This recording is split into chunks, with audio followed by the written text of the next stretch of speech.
important for the Marines to be familiarized with the pistol because they never know what they can face down in combat.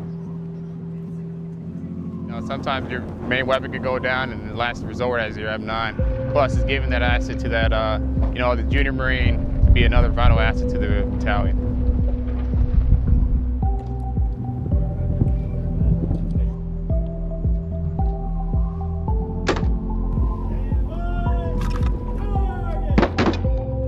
The weather was pretty bad, but we still shot through it, and I think that was what helped us increase our training even more.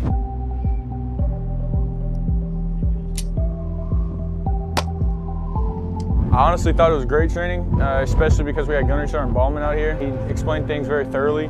Then you're going to be physically loading that weapon in. We came out here to increase our lethality as a unit, as a company, and I think we accomplished that.